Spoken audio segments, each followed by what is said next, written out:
All right. It looks like we're rolling.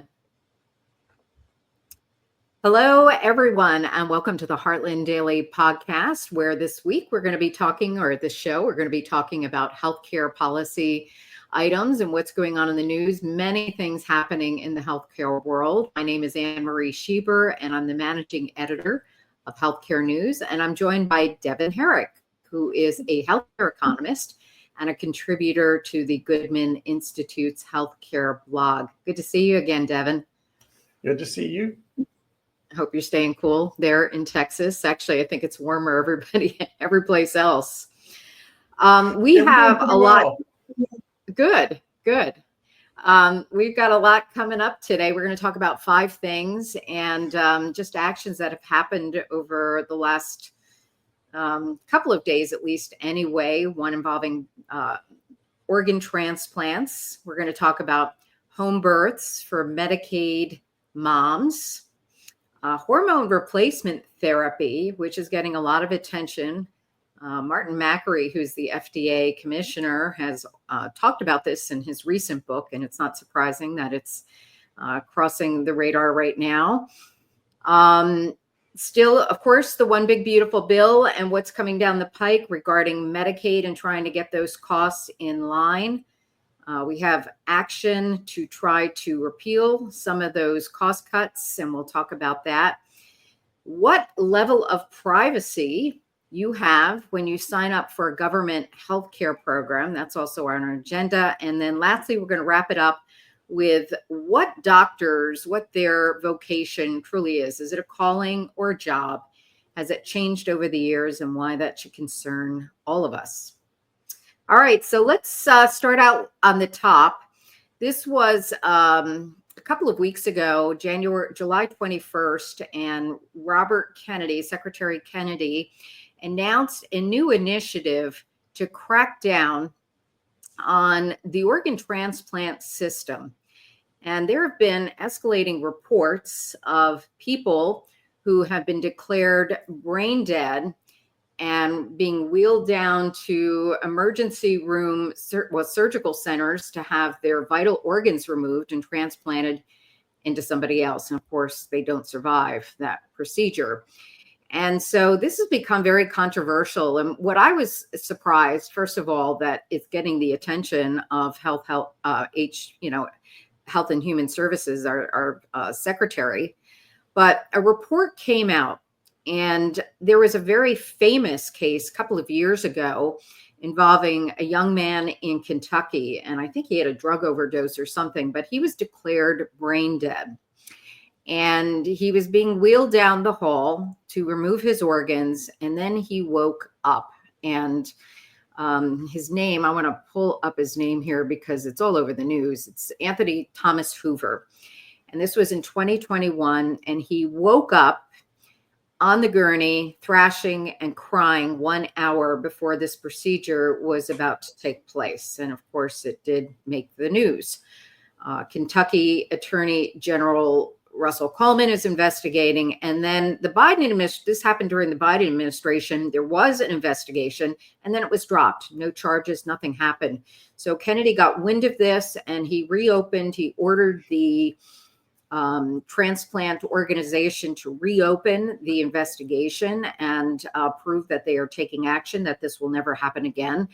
The one thing that they found that they opened, the letter that he presented in this news conference, was that they found 351 cases where organ donation was scheduled but not completed for whatever reason. And about 30% of those showed concerning features, including 73 patients with neurological signs incompatible with organ donation. And 28 patients may not have been deceased at the time of organ procurement. Now, I should mention, few people realize what happens. A lot of these decisions are made in very tragic circumstances. They involve often young people who are in crashes, some kind of emergency, drug overdose, or whatever. And the families are dealing with new information at them, and they may be told by the hospital that their loved one will never have a normal life, that they are brain dead. And when you donate an organ, like a heart or a lung, the organ has to be very viable for it to be transplanted successfully into another body. There has to be some sort of blood flow into the organ, and they do it very quickly. And so there is a big debate of really how deceased the donors really are. And this diagnosis called brain death has emerged over the years, and it seems like they might be cutting corners and just, there might be some hope for recovery, and they're making these decisions at the last minute and appealing to the sympathies of the family who may not understand the possibilities here. And a lot of people are not given information. So, and I should mention that the organ transplant industry is a very lucrative one. There was a company, a consulting firm called Millman, and they did a survey recently and found heart transplants generate $1.6 million in billable charges to the transplant center. So it's big business.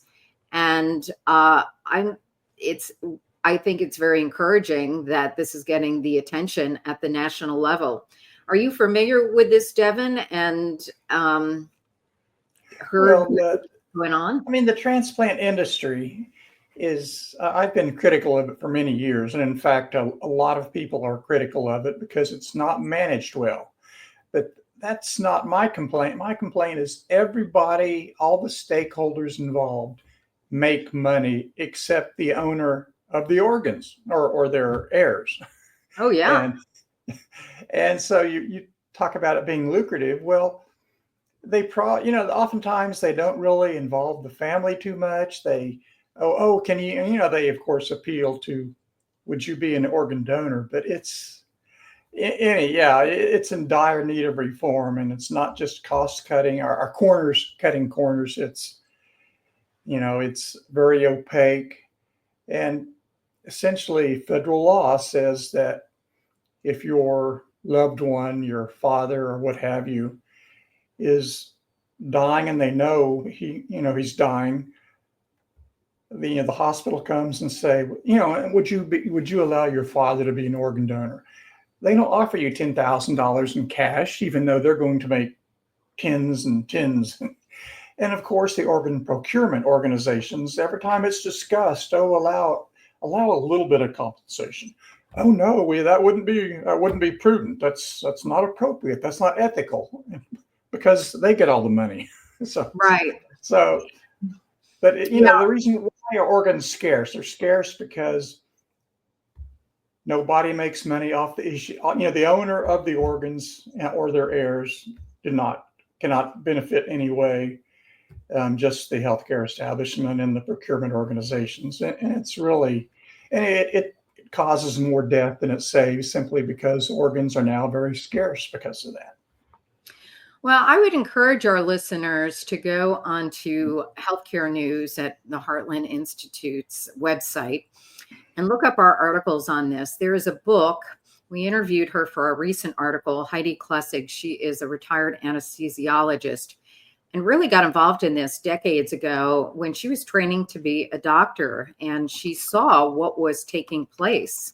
And she ended up devoting the rest of her life really basically bringing up these issues and talking about them. Very disturbing history of what's happened over the years with them changing the definition of what death is. And there's also a question, it may not even just involve brain death, but circulatory death, because now we can resuscitate people sometimes more than the 2 to 4 minutes that we generally assume they're dead. And so, do families know this? Again, you're in an emergency situation. There's a lot of emotion, and people are making decisions with very little information. And another thing that people don't realize is, you check it off on the back of your driver's license. The rules have gotten so liberalized now that even if you don't check that off and something happens to you and you're in the hospital and there's no family member standing up for you, the hospital could have the right to end your life with nobody making the decision except the hospital and the doctors. And there's a financial incentive for them to end your life when we, talk about $1.6 million. And I think you're right. If there were a financial incentive, I mean, certainly we don't want to be encouraging people to give up their lives, to give out organs to other people. But, it would seem only the fair thing to do, since it's such a lifesaver for many people. The other point I want to make is, because we have put so many eggs in the organ transplant basket, that we've been kind of lax about establishing other kinds of technologies to help people with failing organs, like artificial organs. There is an artificial heart. We haven't had much success with it, but that's because we've become very complacent and relied on donor organs. There's also, we could also come up with other therapies, other things besides doing something that raises all kinds of ethical concerns. And then there's also the idea of living donation, where you can donate one of your kidneys and still survive that. You wake up, that's perfectly ethical, or even a part of your lung. Not your lung, your liver, and still survive. Liver, yeah. So, and that's done with the, informed consent of the donor. And, it just doesn't, is probably could be very life-saving for somebody else. And that's perfectly legitimate. And then there's other organs that people do donate that don't depend on a blood supply, like corneas and skin grafts and things like that.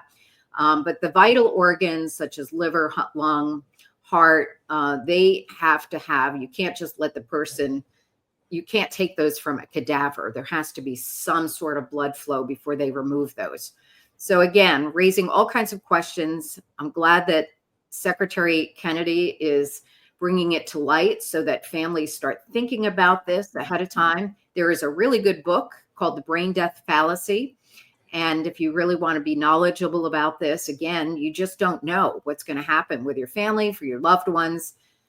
If you're planning your estate, you probably want to write this out for directed order or whatever, in case you're incapacitated. So all good information there. All right, let's move on to our next topic, which is an action that happened in Minnesota about a month ago at the last minute. The legislators there passed a bill that encourages home births for Medicaid moms. Now, this sounds pretty benign enough, but home births can be a risky thing. And when moms are on Medicaid, they're probably facing other kinds of stressors in their life, namely housing, or because, to qualify for Medicaid, you have to be quite low income. And a lot of those people are receiving other services. And for a home birth to happen, I've been told that 70%. So let me just talk a little bit about this law. So the law provides incentives for home birth for Medicaid moms. And what they will do is they will reimburse the provider, and that could be a medical doctor or a midwife or a doula, the full rate of a doctor. So that provides an incentive for this industry now to start encouraging Medicaid moms to deliver at home. And then the moms could also get some assistance for their facility by having the birth at home. So, you pay a fee to use the hospital, Medicaid does, but now they're going to turn that money over to the mom. And there you've got an incentive. If a cash-strapped mom thinks, wow, this is great, I'm going to get a check, they may be taking an action that can be kind of risky. You have any thoughts on this, Devon, about the wisdom of encouraging home births for high-risk moms? Yeah. Oh, yeah. I don't know what prompted this. There had to be something in Minnesota that, the sponsor must have known someone who was a doula or a midwife. I don't know, but I can think of a lot better ideas. I mean, it'd be a great idea to maybe say we're trying to incentivize giving birth at a birthing center, out of the hospital, but in a qualified facility that is lower cost, good quality. But you're right, a lot of Medicaid, our moms to be on Medicaid are, at risk. They're higher risk, maternity patients than a lot of other people that aren't on Medicaid. And I tried to find it a second ago, but I really couldn't. But I read an article only a couple of weeks ago about a lady that did a home birth. I want to say it was Medicaid, maybe I'm mistaken, but she did a home birth and they had a complication. And the baby was deprived of oxygen. They called the ambulance. Well, it was too late. The kid is alive, but will never be able to live independently. And that's a very costly risk, and that is a risk that will be paid for by Medicaid for the next, 70, 80 years probably. So it doesn't make sense to me that would be a money saver. It would not, and it does not make sense to me that it would be easy logistically. If you have a big, beautiful home, oh yeah, it's probably easy to get enough professionals in your house to do a home birth. But if you're struggling with housing, you may not even have a bedroom or maybe all you have is a bedroom. Yeah. So yeah, I don't understand why they made that push, that a proposal. To me, it seems like it's a class of people who are making decisions on people who they just don't fully understand, these legislators. The woman who sponsored this bill was in labor while she was giving a political speech. So, she certainly was assured that she was going to get excellent care and could take that risk. But that's not really the case for moms who might be struggling.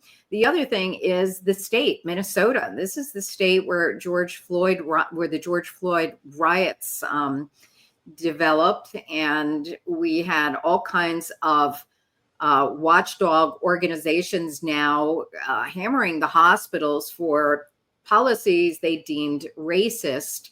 And I think there was a belief that there was racism and that it might be better for these moms to stay at home instead of going into the hospitals. Minnesota, where I'm going to post this article that we have here in a little bit, but a couple of, after George Floyd, these hospitals had to undergo all kinds of DEI training to eliminate anything that might be deemed offensive. They put a lot of equity policies into place. And so that might be some of the reason behind pushing through this misguided legislation. We also checked, no other state is doing this. It's just Minnesota. So we shall see what happens. All right, let's move on. Devon, you wrote something interesting this week, something that hasn't really gotten a lot of attention because we've downplayed it over the years, but it's hormone replacement treatment for menopausal women. You almost never hear anything about it. Why don't you tell us why not? Well, as you mentioned, I think you mentioned earlier, the FDA Commissioner Makary had some information in his recent book about hormone replacement therapy. And the FDA is now making a priority to try to set the record straight, because before roughly about, I think it was in 2002, the Women's Health Initiative came out with a report suggesting that hormone replacement therapy would cause all manner of bad things, dementia, heart attacks, breast cancer, and the like. Well, prior to this report, and I think I said in my blog post that hormone replacement therapy fell by 80%. Well, I was wrong. It was 90% overnight. I read that hormone replacement therapy was either among the most widely prescribed medication or the most widely prescribed medication prior to the report from the Women's Health Initiative. And just overnight, the rates fell about 90%. And it got to the point that if you had especially bad symptoms of menopause, and you went to your doctor and said, I'll take my chances, the odds are your doctor would say no. Yeah. And, Makary knew this was bogus. And in fact, a lot over the last, say, 3 or 4 or 5 years, more and more experts have gone back and relooked at the data from the used by the Women's Health Initiative. And it was women that are 30, 40 years older than most menopause, when women going through menopause. And they looked at it, it was, if you really analyze it, it's laughable how, the sky, how they interpreted just a case or two and claimed the sky is falling. And so now increasingly doctors are coming forward and saying, yeah, this was wrong. It was always wrong. We've deprived a whole generation of women who are suffering from the medication that could have helped them based on a few data points that were, that by no means showed extreme risks or even high risk or even moderate risk. Yeah. I mean, it's interesting. I mean, we give men testosterone if they want it. No question about that. And then I think because it's been so off the radar, you have to start taking this therapy at a certain age for it to have any effectiveness. But Makary, I remember listening to a discussion when his book came out called Blind Spot, and he talks so much about hormone replacement therapy. I mean, it's been linked to reduced dementia, all kinds of senior ailments down the pike, way beyond menopause. And, think about it. It's probably a low-cost way to stave off some of these long-term issues. And to me, it's just stunning. It's almost like they wanted to not see it succeed. And look at all the expensive healthcare conditions that can come down the pike without, the ability for people to take advantage of something that holds some promise. I mean, certainly what we're going to get from Makary is we'll probably get some better studies and more attention to the issue. And I don't even know if health insurance even covers it. Are you familiar with? I think it does not in many cases. And also what Makary wants to do, and a few others, is remove the black box warning. Currently, there's a for those who do get HRT, there's a warning on the box that basically says it'll cause all manner of extreme issues.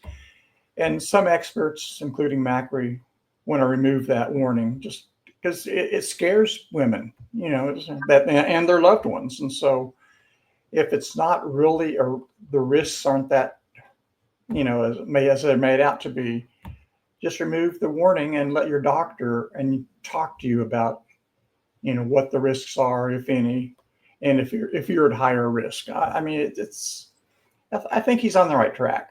Yeah. I mean, again, and it's all a symptom of highly regulated healthcare where people are not really given the opportunity to make their own decisions. Every single patient is different. And the decision should really come down to what you and your doctor think is best. And when we make these big, warnings about a particular treatment or try to ban it or whatever, we really deny people the opportunity to make their own, to give them healthcare freedom. And this is a perfect example. So I'm hopeful, we're only in year one of this administration of, the MAHA movement, Make America Healthy Again. And maybe we'll start hearing more about this and getting women to get access to something that could be very helpful to them down the pike. All right, moving on. The one big beautiful bill is almost a month old, and already we're getting flack about what's going on with it.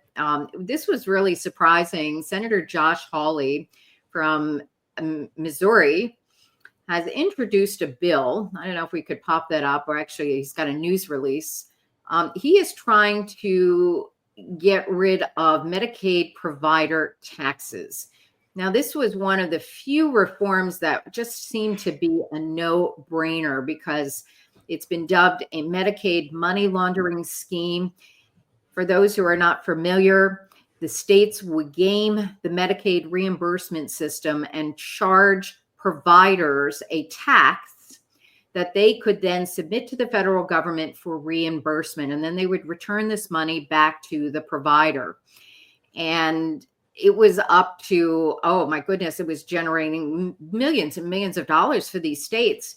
And so under the One Big Beautiful Bill, they're going to limit this now to, I think, 6 or 3%. I think it's maybe 3% in Medicaid expansion states. If you're not one, like Texas, you can do it up to 6%.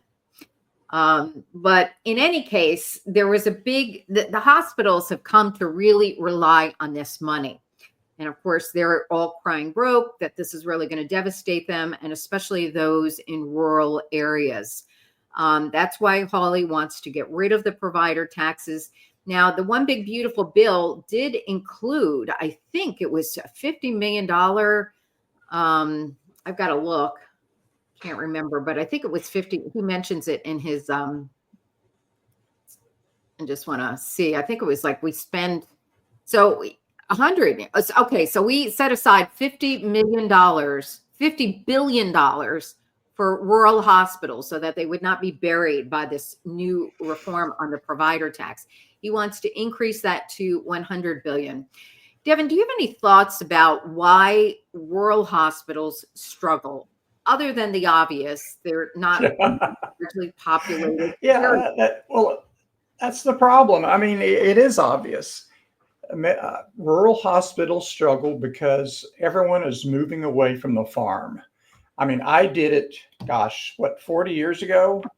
I grew up in a rural area in a farming community, and like all the other, upwardly mobile, or most of the upwardly mobile high school kids, we left. We went to college. We never came back because, the day when agriculture required 20 or 30% of the population's gone. Now it requires maybe 1 or 2%. And so what you have left is older people that retired in the country. You have people that never went to college, and maybe they stayed, or maybe they didn't. Maybe they went to the bigger regional town of the city.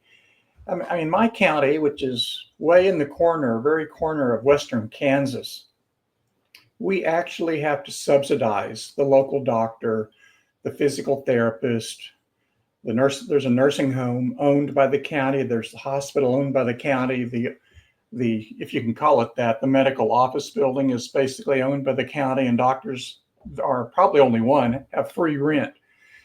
My county Old County has to spend, a significant amount of money to keep healthcare services available, and they're real rudimentary. It's not like it's super high tech. For surgery, you still go to a regional town 100, 200 miles away. And there's no getting around that. I mean, we can't have top quality hospitals in every single county in the middle of nowhere simply because there's not the skills available. I mean, no doctor wants to live in that little county. Yeah. Sorry, but I didn't either. True enough. I mean, when we look at this, we have to look at the resources that are out there, and we do have a provider shortage, a doctor shortage. And so, why not put them into healthcare centers where more people could use their services? If you stick them in a rural area and only can reach, a handful of patients, that just doesn't seem to make too much sense. The other thing, too, is, rural hospitals were probably needed decades ago when we didn't have the technology and the transportation that we have today. So it's not that difficult for someone to get to a major trauma center if they need to, or a significant hospital to get better care, that we didn't have, 20, 30, 40 years ago. And we could have ambulatory hospital units. I know we don't really have those in my state, but I guess they do have quite a few of them in Texas, where you could set up something that would just kind of stabilize somebody. Mm-hmm. And then, you can transport them. We're using helicopters to transport really needy patients. But, there should be no reason why people can't get the best healthcare, but we certainly can't set up shop every 200 miles. It just doesn't make sense. Oh, yeah, absolutely. Something else that happens in my old county is that a specialist will travel around, like they may, well, like for example, you've heard of Dodge City, Kansas. A specialist from Dodge City may have a office hours in another town on Tuesday, and maybe another town on Wednesday, and the doctors all kind of come together so that a specialist will be in another doctor's office one day a week or one day every other week. So, and if you need a cardiologist, you may be able to see a cardiologist without traveling, but or it could even be by telemedicine. But that's a problem. The problem of rural hospitals being low on resources is not one we can solve. It's we can use technology, but like you said, we can't. The doctor does not want to live in a little small town in West Texas. Most likely, some do. And in fact, they get better pay because most don't want to live in a little small town. They want the bigger amenities and larger cities. But you're right. And sometimes it means you do have to travel. When my father had his terminal illness, he went to the hospital. They ran a simple x-ray. They kind of sort of had an idea. And then they called the air ambulance. Yeah. And so, he flew 200 miles to a bigger town. Yeah. I mean, we're going to set aside $50 billion now to make up the loss from provider taxes. And it just seems to me foolish that we would be pumping this into an inefficient way of delivering healthcare. Maybe take that money and set up free housing in big cities so rural patients and their families can live there and get better care. That to me seems like a more efficient way to deliver service than to set up a whole other operation that's really not sustainable. I just you have to also wonder. How are they going to use that $50 or $100 billion? Yeah. Are they going to pump it into local hospitals just to do the status quo, or are they going to look for, or is there an incentive to look for a better way of doing it? Kind of like what my county was doing with doctors that make the rounds. They'll be in a different town every day. And if you're in Stanton County, for example, it may be one day a month that a certain doctor's in at the local clinic. And so, there are smart ways of doing it to increase access to care. And we need to look for smart methods, not just pump money into a 60-year-old building, operation that you wouldn't want to have surgery there anyway, because, it's not the greatest technology available. Yeah. I get, Senator Hawley probably is getting a lot of people calling him in his state of Missouri. I don't think of Missouri as a totally rural area. I think of Wyoming as being an isolated, very rural, difficult place to travel in and out.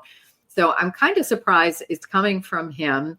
I'm sure the hospitals are happy about it. And, we'll see, I guess. It's not going to be part of the reconciliation package, and it's going to have to go through the House. And so I don't know whether that's going to have any traction or not. The other thing related to the One Big Beautiful Bill is, of course, the changes made under Medicaid to cover people who are legally in the country. And there was an article that came out. I want to pull this up because it was pretty interesting. It raised a big issue. So ICE, of course, is now enforcing immigration law and deporting people who are not legally in the country. And one of the things that came up is, of course, Medicaid. Many enrollees are now getting health care, or many of these illegal immigrants are getting health care through the Medicaid system. And there was nothing ever in the law to provide full course Medicaid for people here illegally. There were some provisions up until this point for emergency care in like high immigrant areas like California. But of course, now we turned it upside down, especially over the last 4 years, and it is a huge drain on the Medicaid system. So what ICE has been doing is trying to get, according to this article, there's a lawsuit, and states are suing ICE, 20 states,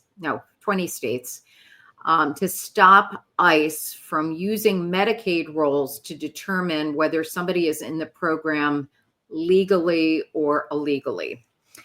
And they claim that the laws protect privacy in the program, but do privacy protections extend to people who are here in the country illegally? Good question. We've got, and I've also heard discussion that this is almost going to be impossible to enforce in Medicaid because, it's going to be up to the states to determine who is eligible in the program, and they're going to have to enforce it, and we're going to have to monitor them and watch it. I've heard this is so extensive that it's just going to be impossible. But, under the one big beautiful bill, these states risk getting Medicaid funding if they don't enforce Medicaid enrollment, proper enrollment. You have any thoughts on this, Devon? You need a way.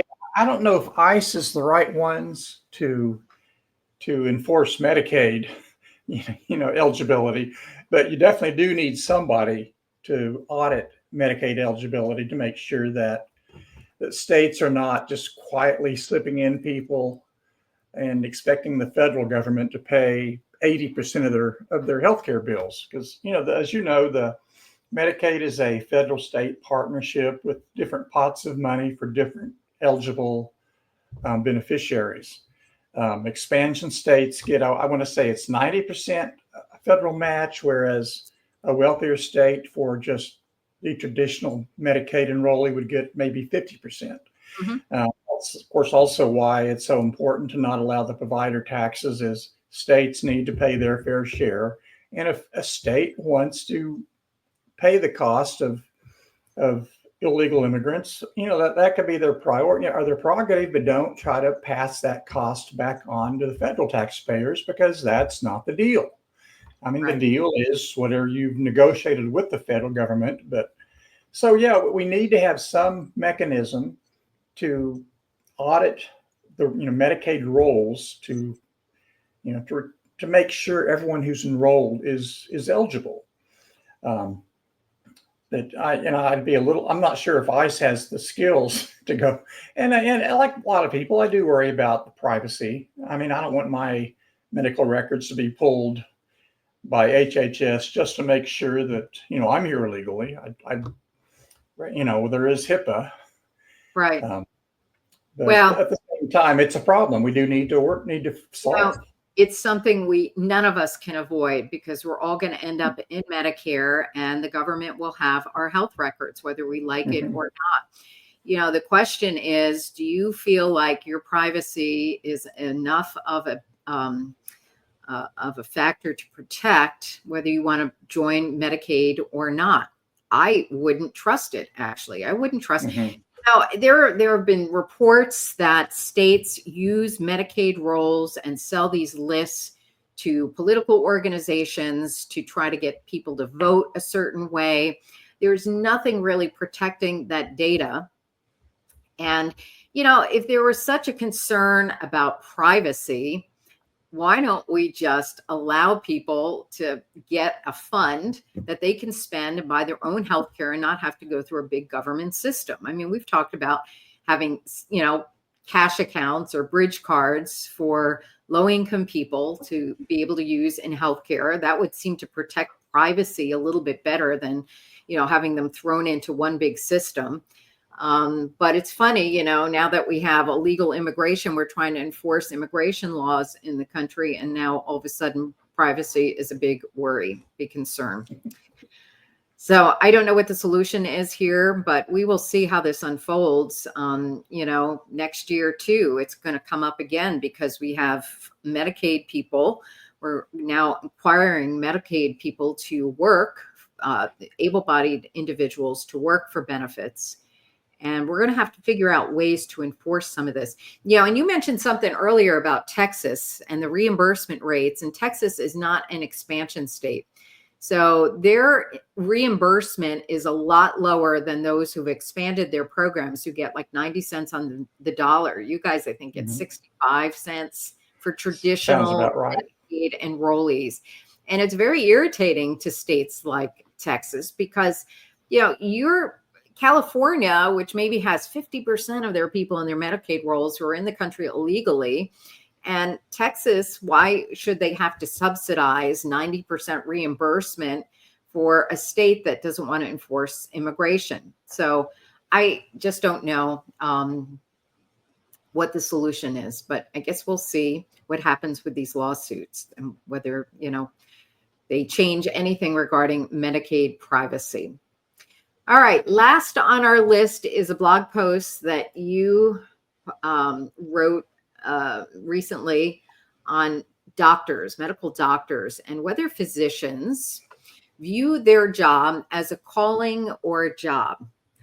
And I don't think this would have ever been a question several decades ago, because I think to be a doctor is a calling. It requires a ton of time, money, effort, skill to become a good doctor. And so you really have to have a vocation to want to be a doctor to do it. Today, I'm not sure if that's the case. And I think it's likely because doctors have really been made to feel like cogs in a system. They're usually employees of a hospital. They don't have that kind of relationship with a patient that they used to have. And so maybe they do view their jobs differently. What did you write about here, Devon? Well, I started out my blog post because I had a conversation with the medical director of the telemedicine firm Teladoc, years ago. And he was an old school physician. And he was just lamenting how back in his day, medicine was a calling. It wasn't a business. You were a professional. You knew your patients. You knew, you cared for your patients both, emotionally as well as physically. And that's not the norm anymore. Well, the reason why that has changed is because doctors increasingly went to work for the hospital. They went to work for hedge funds. They went to work for private equity-owned group practices and became, like you said, they became a cog in the healthcare money-making machine. And they get a salary. They may or may not get, I don't know, what's the financial incentives to, and the way they practice medicine becomes governed by, their employer. Becomes governed by an MBA in the C-suite of the hospital. And what's funny is that the old doctors say medicine is a calling. The young doctors say no, it's a job. And the young doctors are they get irritated, they get offended when the issue is raised that you should consider medicine your calling. Because young doctors feel like that is just a code word for the hospital is going to abuse you and make you work 60 hours a week and work weekends and work evenings to make more money. So, right. Well, you hear younger doctors talk about a work-life balance where you would never have heard that. There's always been a kind of a trial system to become a doctor as you're a resident and you work untold hours to train. And the only thing that got young doctors through that was to know that someday that they would be on top of the totem pole and a younger doctor would be filling in on those crazy hours for them. And I just don't know. You look at today's doctor and they graduate from medical school with untold debt. And so they're concerned about that. And then, again, most doctors now work for a big system or company, and they don't have the kind of relationship that they used to have with patients. Mm-hmm. And, it's if you love your job and you feel that it's your mission in life to be a good doctor or any profession, right? 60 hours a week wouldn't bug you. But I think we've made medicine into such a assembly line kind of venture that people have really lost heart, which is too bad. I hope this changes, I think if we give doctors more opportunity to explore new healthcare models, people who work in direct primary care love it. They wouldn't mind working 60 hours a week because they're not dealing with all the hassles that physicians working for these large conglomerates have to do. You know, they don't deal with insurance companies, and they can spend time with their patients. So we'll see what happens. Well, I think a couple other items are at play too. I've talked to physicians, and I heard from one physician that said 50 years ago, your doctor was probably a middle-aged white male. He had a wife and family, and the wife may or may not work, you know, back in 1975, if, you know, she was married to a doctor. Well, nowadays, half of medical school graduates, in fact, I think 51% maybe, are women, and they're not willing to put up with 60 hours a week. Plus, you know, back in the day, let's say 1975, working the extra hour, you know, after say 8 hours or 9 hours, was all, you know, the revenue was almost entirely profit, you know, because you've paid the overhead. So yeah, you work 60 hours a week because, you know, the difference between working 40 and 60 might be doubling your pay. Well, nowadays it's not going to double your pay. It's going to increase it by maybe, you know, 30, 40%. Well, doctors are just saying, especially, you know, women with kids at home, hey, you know, I don't, you know, if they're married to a doctor as well, if it's, you know, it's like, we don't need money badly enough to sell our home life and our kids, you know, future, you know, parenting for a few extra dollars. And they're like, no, I'm not going to work insane hours, you know, and they still work long hours. I mean, the average is still close to 60, but you know, the evenings and weekends, no, they're not willing to give those precious hours away to their employer just for their employer's benefit or their employer's convenience. And well, you know, of course, doctors are rare, so they have the leverage. I think you're right, and they have to make a judgment call. I can name, I'm not going to do it on this show, but 5 people who are working as part-time doctors, young doctors. And my thinking is, I knew one person who left altogether in the in their mid-30s, didn't even live out their career. And I'm thinking, how do you do that? You put in all that time, all that money, all that effort, and you're not working in your profession. And I just think that, you know, we've gotten to this point where practicing medicine is not what it used to be.